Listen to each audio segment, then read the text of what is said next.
Jerry, আমরা দৌড়াতে দৌড়াতে কোথায় চলে এলাম? জায়গাটা তো দেখে মনে হচ্ছে এটা আগের স্থানটায়। কি সর্বনাশ, বিপদ আমাদেরকে বারবার একদিকে ডেকে আনে। আচ্ছা দেখি তো এইবার বুড়োক ছায়াটা কিসের? আগের মতো হচ্ছে নাকি? ওরে সর্বনাশ, এইবার কি হবে? না বুড়ো না, আমরা তো আগের মতো আবার বরফের ভিতর ঢুকে গেছি। তো এটা কি হচ্ছে আমাদের সাথে? এইবার তো বন্ধ হয়ে যায় তো, আরেকটু হলে আমাদের ধাম। এত কষ্ট কষ্ট কারে আমি দেখাই রে, এই বরফের মধ্যে বিপদ বারবার আমার কাছে আসে রে। অনেন অনেন অনেন অনেন এই তো, এই জেরি, আসো তোমরা আমার কুলে, আমরা কুলাকুলি করি। এই টম এন্ড জেরি, তোমরা আমার কুলে আসো। আজ থেকে কোনোদিন আমি তোমাদেরকে সাহায্য করার জন্য যাব না, কারণ তোমাদেরকে সাহায্য করতে গেলেও আমার অবস্থা আলুর বস্তা হয়ে যায়, তোমাদের কাছে থাকলেও অবস্থা আলুর বস্তা হয়ে যায়। এই তো বড়কে ভাবসাব কিন্তু ভালো টেকছে না, আবার কোনো একটা ঝামেলা করে বসবে কিন্তু। না টম এন্ড জেরি, তোমাদেরকে আর আমি ঝামেলা করব না। আমি তো তোমাদের জন্য একটা গিফট নিয়ে আসছি, আর যেটার ভিতর বম রাখা আছে, ঠিক আছে? এই নাও। এখন বম দিয়ে আমাদেরকে পটল তুলতে চাই বুড়ো? দূরবীনের উপর দিয়ে তুকো না, দূরবীনের ভিতর দিয়ে আমি এটা কি দেখলাম? কি ব্যাপার? আমার নাকে মনে হচ্ছে একটা মাছের ঘ্রাণ আসছে। ভালো করে একটু শুকে দেখি তো। ওয়াও, মনে হচ্ছে তেলুলা মাছের ঘ্রাণ, অনেক মোটা একটা মাছের ঘ্রাণ। ওয়াও ওয়াও ওয়াও ওয়াও, এই মাছের ঘ্রাণটাতে আমার পেট ভরে যাচ্ছে। আর যদি মাছটা খেতে পাই তখন তো একেবারে জিহ্বা ডুবিয়ে খাবো, মানে কবজি ডুবিয়ে আর কি। জিহ্বার পানি টলটল করছে এই মাছের ঘ্রাণটা পেয়ে। মাছটা না জানি কত সুস্বাদু হবে। তবে আরেকটা ব্যাপার, এখানে তো জেরিও আছে।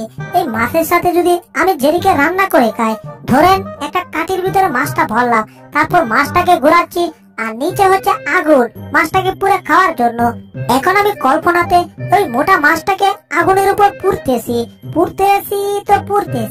পুরার একটা সুন্দর মজা পাইতেছি।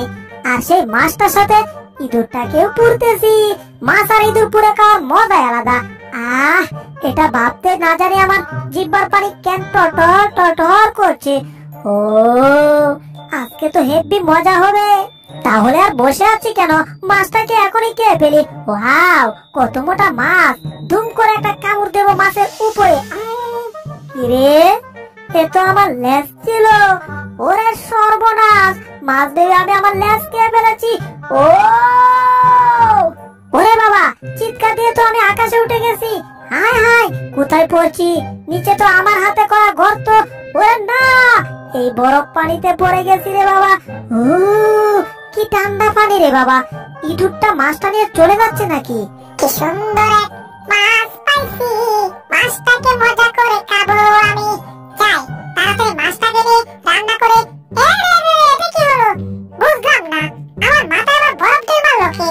সর্বনাশ, এখানে টম করতে চলে এলো। পুষ্টি ইঁদুর, আমার সামনে থেকে মাছ নিয়ে চলে যাবে ইম্পসিবল। বরফ দিয়ে ডিল দিয়ে পটল তুলবো তোমার। ওরে সর্বনাশ, টম তো আমাকে বরফ অ্যাটাক করেছে। হায় হায়, এবার কি করি? আমি বলছি তুমি কি করবে, মাছটা এখানে রেখে তুমি পলাও, তা না হলে আজকে বরফ দিয়ে আমি তোমাকে পটল তুলেই ছাড়বো। সরি টম, আমি হেরে যাওয়ার ইঁদুর না, বুঝলে? আমাকে তুমি এত সহজে হারাতে পারবে না। আজকে টেলিভিশনে জাদুর কার্টুন দেখানো হচ্ছে, এই জন্য আমি সকাল সকাল টেলিভিশন চাইরা বইসা রয়েছি। এখন আমি জাদুর কার্টুন দেখবো। কিন্তু জাদুর কার্টুন দেখলে তো আমি একটু একটু ভয় পাই। ভয়ের নাকি ঘর বাড়ি নাই, শ্বশুর বাড়িও নাই। তাহলে আমি এখন কোথায় যাই? কোথাও যাওয়ার জায়গা নাই। জোর করে হলে টেলিভিশন আমার দেখতেই হইব।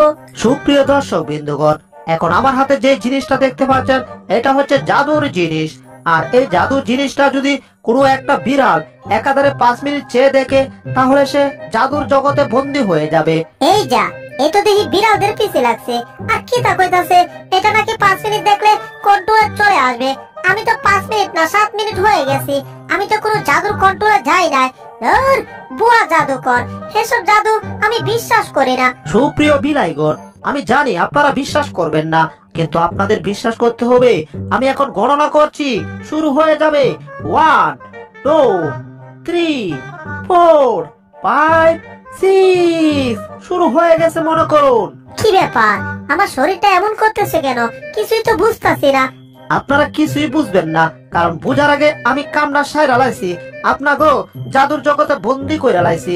তাহলে আজ থেকে আপনারা সব বিলাই আমার কবলে বন্দি। ওরে আমারে কি ভূতে ধরছে নাকি? কিছুই তো বুঝতাছি না।